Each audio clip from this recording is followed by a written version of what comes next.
Muy buenas chicos, bienvenido a otro video de mi persona, el profesor Marco Espinosa. Hoy veremos el solucionario de las reales preguntas de ECO, semana número 12B. Vayamos con la primera. En el ciclo celular de células vegetales, la citocinesis se realiza de forma centrífuga. Para ello, el aparato de Golgi se encarga de formar una estructura que permite ello. ¿Qué nombre recibe la estructura que se forma durante la citocinesis de las células de las plantas de organización superior? Tenemos que recordar nosotros esto. En la citocinesis vegetal se forma el llamado fragmoplasto. ¿Quién forma el fragmoplasto? El aparato de Golgi. Y este fragmoplasto hace una citocinesis centrífuga. ¿Sí? Centrífuga. Clave D. Vayamos con la pregunta número 2. Cuando el material genético ya está en los polos, se empieza a formar la envoltura nuclear y el nucleolo. Luego empieza la citocinesis, donde se empieza a dividir el citoplasma y sus organelas, siendo esta repartición equitativa. El resultado son dos células diploides iguales. Según el texto en la siguiente imagen, ¿qué se puede afirmar de la migración del material genético? Como estamos observando, viendo en la imagen, tenemos la famosa telofase. Profe, ¿usted cómo sabe que es telofase? Porque tenemos una célula con dos núcleos en este momento.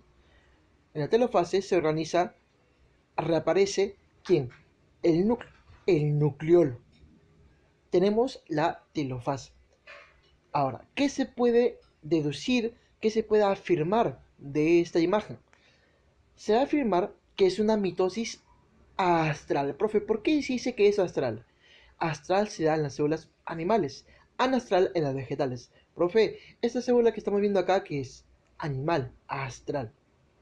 Ahora, las dos estructuras que están en los polos quieren ser núcleos. Como te mencioné, esta célula en la imagen que estamos observando tiene dos núcleos, pero estos dos núcleos están dentro de la membrana de la célula grande.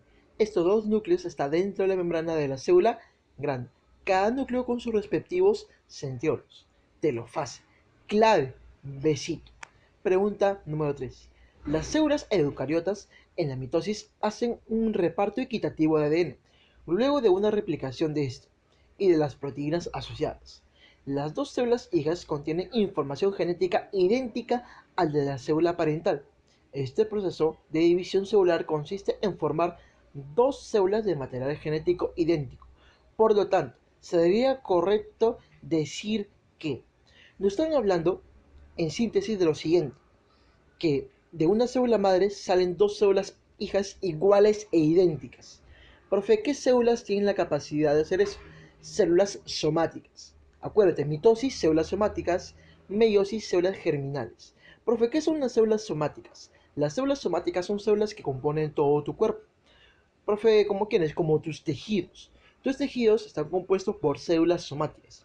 Entonces, con lo que te he dicho, con lo que te he explicado, ¿cuál sería la clave? La clave sería A. ¿Por qué, profesor? Organismos multicelulares como nosotros podemos repararnos los tejidos mediante la mitosis. ¿Por qué? Porque las células hijas son iguales a las madres. Avioncito. Pregunta número 4. Una alteración frecuente ocurre durante la célula manifiesta una incapacidad al separar las tétradas. Con ello te están diciendo ya la clave. Hay una fase importante donde se da la disyunción, la separación. Esa es la anafase. Profe, ¿qué anafase es? ¿Uno o dos? Te están hablando de tétradas. Y las tétradas se visualiza en que en la meiosis 1. Entonces sería anafase 1. Casita. Vayamos a la pregunta número 5. La meiosis es el proceso de división celular propia de las células reproductoras, en el que se reduce a la mitad el número de cromosomas. Existen diversas fases. La primera es la profase, donde se observan los quiasmas, que se puede marcar la alternativa correcta respecto a esta última. Los quiasmas, profe, ¿qué son los quiasmas? Son zonas donde se ha dado entrecruzamiento. Nos ha dado el famoso crossing over, es como estamos observando en la imagen. Son los puntos donde se realiza realmente el intercambio genético, claro, el entrecruzamiento, el crossing over, el intercambio genético. El uno, el verdadero. 2. Evita la separación de los cromosomas homólogos. Justamente los quiasmas se van a romper, ¿dónde? en la anafase. ¿Pero en qué anafase? En la anafase de la meiosis 1, en la anafase 1. Con lo que te he mencionado, la 3, la anafase 2 no rompe los quiasmas. ¿Dónde se separan? ¿Dónde hay una disyunción, una separación? La anafase 1, la anafase de la meiosis 1. Entonces, lo correcto sería la 1 y la 2. Clave dedito. Pregunta número 6. Es la primera fase por la que pasa una célula y más variable. Se produce la duplicación de organelas y el crecimiento celular. Con ello, ya nos están diciendo algo muy importante. ¿Por qué? Veamos de la siguiente manera. En la interfase tenemos G1, S y G2. En la G1, ¿qué se va a dar? Se va de crecimiento y la duplicación de organelas. Justo lo que nos están diciendo en la pregunta. Entonces, ¿el texto a qué va a hacer referencia? Hace referencia a la famosa G1. Dedito. Pregunta número 7. En los últimos años, Mendel empezó a estudiar una planta conocida como oreja de ratón, con el fin de averiguar si las leyes de la herencia basadas en los chícharos de olor eran aplicables a otros organismos experimentales. Lamentablemente, las cosas que realizó con esta planta no dieron los mismos resultados y Mendel no pudo comprobarlo. Actualmente sabemos que dicha planta puede reproducirse por partenogénesis. Eso significa que las cruzas de Mendel con la oreja de ratón no fueron cruzas en absoluto, sino bien doble cruzas, efectuadas por esta rebelde planta. ¿Por qué no obtuvo los mismos resultados? Debemos recordar algo muy importante de la partenogénesis. ¿Sí? Profe, ¿qué debemos nosotros recordar de esto? Recuerda lo siguiente. Veamos la clave y te vamos a explicar lo siguiente. Porque la partenogénesis es un proceso mediante el cual un óvulo puede convertirse en un nuevo individuo sin la necesidad de contribución genética del núcleo espermático del polen. Profe, ¿qué quiere decir eso? Quiere decir que el óvulo fecundado te puede dar un individuo. Pero si no está fecundado, si el óvulo no fecunda, te puede dar también otro individuo. En pocas palabras, un individuo aparece cuando el óvulo es fecundado o cuando también no es fecundado. El ejemplo de la partenogénesis es las famosas abejas. Cuando tenemos la abeja, el óvulo fecundado, nos puede salir la abeja reina, ¿sí? O la obrera, pero cuando no es fecundado, aparece el zángano. Clave avión. Pregunta número 8. Al terminar los fenómenos de la división nuclear, el citoplasma empieza a dividirse mediante un proceso denominado citocinesis. Aunque este fenómeno es distinto en las plantas y en los animales, los resultados son los mismos. Y eso es lo que te expliqué. Astral animal, anastral vegetal. En algunas plantas primitivas se observa el crecimiento de la membrana plasmática y la pared celular, desde la superficie hacia adentro, hasta que se pueda formar un tabique completo. Sin embargo, en otras plantas superiores, la citocinesis comienza cerca del punto medio de la célula, con la formación de una placa celular interna a lo largo de la plano ecuatorial, del centro del antiguo uso acromático. ¿Cómo se denomina la fuerza que representa ello? Recuerda lo siguiente, el fragmoplasto va a permitir que sea una citocinesis, ¿de qué forma? Centrífuga. Centrífuga.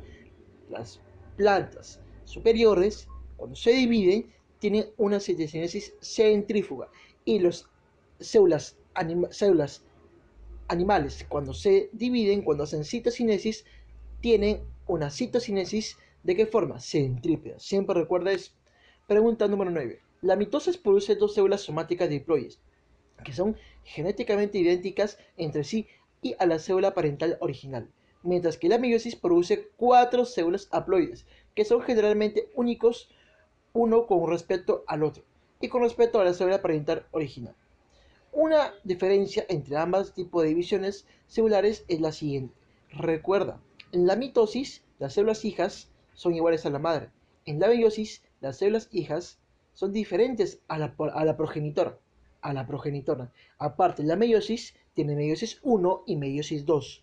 Son dos procesos consecutivos. Entonces, ¿cuál sería la clave, profesor? La clave sería casa.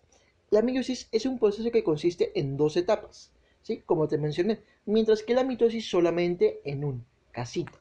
Pregunta número 10. Cualquiera de las cromátides de un homólogo puede intercambiar segmentos correspondientes con cualquiera de las cromátides de su respectivo homólogo. Este es el esquema general de una tétrada, por lo que la etapa en la que se representa es... Tenemos que recordar lo siguiente, acá estamos viendo una tétrada, pero ¿en qué etapa se representa? Veamos acá. Se va a representar luego de que sea el crossing over, es decir, se va a representar en el diploteno. ¿Por qué, profesor? En el paquiteno será el crossing over, el intercambio genético. En el diploteno nosotros observamos, visualizamos las tetras. Vayamos con la pregunta número 11. Durante la unión sexual los gametos se funcionan para dar origen al cigoto. Una curiosidad de la diversidad biológica está en el reino vegetal, precisamente en las algas, donde los gametos son iguales, gametos iguales. Debe recordar esto.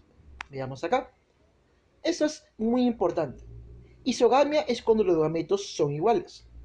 Anisogamia cuando uno es más grande que el otro. Ogamia cuando son totalmente diferentes. Profe, cuando son iguales, ¿cómo se llama? Isogamia. Entonces, ¿cuál sería la clave? Avión. Pregunta número 12. Las hembras de algunas especies animales pueden reproducirse mediante un proceso a través de los óvulos haploides, los cuales se dividen por mitosis y se desarrollan sin ser fecundados. Sin ser fecundados. ¿De quién te están hablando? De la partenogénesis. Acuérdate, te mencioné las abejas. ¿Sí? Las abejas. Cuando es fecundado, puede dar en este caso abeja obrera o abeja reina. Cuando no es fecundado, te da el famoso zángano. Vayamos con la pregunta 3. En el apareamiento de los sapos dorados, el macho, que es más pequeño, comprime a la hembra y la estimula para que libere óvulos, tal como se observa en la siguiente imagen. La hembra está liberando óvulos al medio externo. Entonces, ¿qué fecundación se va a dar? Fecundación externa. Vayamos, pregunta número 14. Una mujer nace con la reserva de ovocitos primarios para toda su vida y no generan nuevos posteriormente. Muchos de ellos mueren cada día, pero alrededor de 400.000 permanecen en la pubertad. Esto es suficiente, pues solo unos cuantos ovocitos reanudan la división meiótica durante cada mes del periodo reproductivo de la mujer, desde la pubertad, que se representa alrededor de los 12 años de edad, hasta la menopausia, que se presenta alrededor de los 52 años de edad. Entonces, podemos concluir que recuerda lo siguiente, cuando una mujer nace, cuando ya ha pasado todo el desarrollo fetal y nació, no nace con óvulos, no nace con óvulos, ¿sí? No van a nacer con óvulos, ellas van a nacer con estructuras que en la pubertad se van a desarrollar para formar el óvulo, para formar el óvulo. Ahora, recuerda también lo siguiente. Hay unas estructuras llamadas ovogonias. Las ovogonias, mientras que el feto está desarrollando, mientras que la mujer está en su desarrollo fetal, se va a reproducir primero por mitosis. Va a proliferar, va a reproducirse por mitosis. Luego va a empezar la meiosis, porque la meiosis no es completa.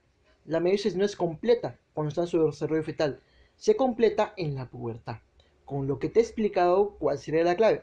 La clave sería avión. Las ovogonias realizan mitosis en el desarrollo fetal, en su etapa fetal. Bueno, chicos, con esto culminó las preguntas de esta semana. Espero que haya sido de tu agrado este video y siempre recuerda, a por más te trabo.